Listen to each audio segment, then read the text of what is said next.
आज आम आदमी पार्टी को समर्थन दे दिया है आपको? मैं पार्टी की तरफ से और व्यक्तिगत रूप से भी आम आदमी पार्टी के जनरल और मऊ जिले के जिलाध्यक्ष जी का हृदय से आभार व्यक्त करता हूँ कि लोकतंत्र को बचाने की इस लड़ाई में, घोषी के खोए हुए गौरव को वापस लाने की इस लड़ाई में आपने जो सहयोग और समर्थन दिया है, न सिर्फ मेरा हौसला बढ़ाएगा बल्कि आने वाले चुनाव में एक नई तस्वीर उभर कर आएगी कि जो लोग कहते थे कि घोषी की आवाज़ सदन में खो गई है, कहीं सुनाई नहीं देती है, चाहे स्वर्गीय कल्पनाथ राय जी का नाम तो लेते थे लेकिन काम नहीं होता था, तो ये दोनों काम जनता के आशीर्वाद से और आम आदमी पार्टी जैसे कांग्रेस पार्टी है, आम आदमी पार्टी है, जो भी इंडिया गठबंधन की सहयोगी पार्टियाँ है, सबके सहयोग से पूरा होगा। किसानों का जनपद है और आग लेने की समस्या ज़्यादा है। दुर्भाग्य है, किसानों का जनपद है, बुनकरों का इलाका है, दोनों आत्महत्या के कगार पर खड़े हैं। कल मैं इतनी दुखद बात है, मऊ के जनक विकास पुरुष स्वर्गीय कल्पनाथ राय जी के गांव से हमें फ़ोन आया कि वहाँ बिजली से आग लग गई खेतों में और सैकड़ों एकड़ जल के खाक हो गया है। जब मैं गया तो जलकर खाक थे तो जलकर खाक हुआ ही था।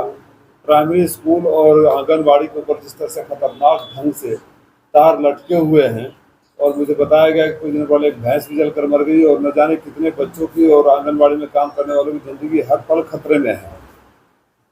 कई बार गांव वालों ने शिकायत की, मैंने भी कल फोटो के साथ पोस्ट किया था, लेकिन कोई सुनवाई नहीं। ये उन लोगों के लिए शर्म की बात है जो अपने को उनका उत्तराधिकारी घोषित करते हैं। उस सरकार के लिए शर्म की बात है जो बड़ी बड़ी बातें करते हैं। मऊ में अगर स्वर्गीय कल्पनाथ राय जी के गाँव का ये हाल है तो आम लोगों का क्या हाल होगा सोचिए। राजनीति में भी बेसिक शिष्टाचार होता है। महापुरुषों के जन्मस्थली को, उनके प्रेरणा स्थली को क्यों बनवाते हैं? तो आप परिणाम मिले, अगर कोई कल को आए बोले विकास पुरुष के गांव को देखने जाना चाहता हूं, उस तारों के जंजाल को देखे, तो क्या मैसेज देना चाहते हैं आप? एक दुर्भाग्य की स्थिति है और जगह जगह आग लग रहे खेतों में, दमकल नहीं पहुंच रही है, दमकल पहुंचे तो गियर फंस जा रहा है, अगर फायर ब्रिगेड गाड़ी पहुंची तो खेतों में नहीं उतर पा रही है। तो इससे बड़ा दुर्भाग्य क्या हो सकता है इस जनपद का? लोग बड़ी बड़ी बातें करते हैं और छोटे छोटे काम नहीं कर पाते हैं। ये बहुत बड़ी समस्या है किसानों की और अगर मुझे मौका मिला तो सबसे पहले प्राथमिकता पर होगी यहाँ के किसानों को और बुनकरों को राहत के लिए जो भी कुछ करना पड़े, जिसमें फायर ब्रिगेड की गाड़ियाँ हो चाहे लूम हो, सब कुछ मैं करूँगा।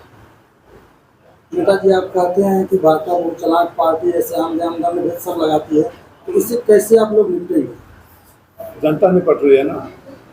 लोकतंत्र में मेरी लड़ाई, मैं सौभाग्यशाली अपने को मानता हूँ और गर्व से कहता हूँ कि आज की तारीख में अगर जितने भी उम्मीदवार आए हैं, जनता का आशीर्वाद मुझे मिल रहा है तो इसलिए मिल रहा है कि 10 सालों तक न तो मैंने लोकसभा छोड़ा न तो पार्टी छोड़ा। हारने के बावजूद, गठबंधन में सीट जाने से 19 के चुनाव न लड़ने के बावजूद मैं हर दुख सुख में कायम रहा, हर दुख सुख में अपने मालिकों के साथ खड़ा रहा, भाई और बेटा बनकर खड़ा रहा। और बार बार जो बात कहता हूँ आपको बताने क्या लगेगा कि अगर आप मीडिया साथियों के पास कोई आर्काइव में, कोई लाइब्रेरी में कोई फुटेज हो, वीडियो हो, तो दिखा दो कि बाकी प्रत्याशी भी कहीं नजर आए। हर चुनाव में आप टपक पड़ो, इस चुनाव में इस क्षेत्र से, अगले चुनाव में किसी और क्षेत्र से, अगले बंजारों की जिंदगी जीने वालों को लोकतंत्र में जनता चुनकर नहीं भेजती है। लोकतंत्र में एक जगह रहकर सेवा करनी पड़ती है, पूजा करनी पड़ती है। तो जब इस तरह की स्थिति आती है तो चुनाव जनता लड़ने लगती है और मेरा चुनाव यहाँ की जनता लड़ रही है, क्योंकि जब वो सोचती है कि उनके दुख सुख में कौन था तो उनके मन मस्तिष्क में सिर्फ राजीव राय का चेहरा और नाम याद आता है।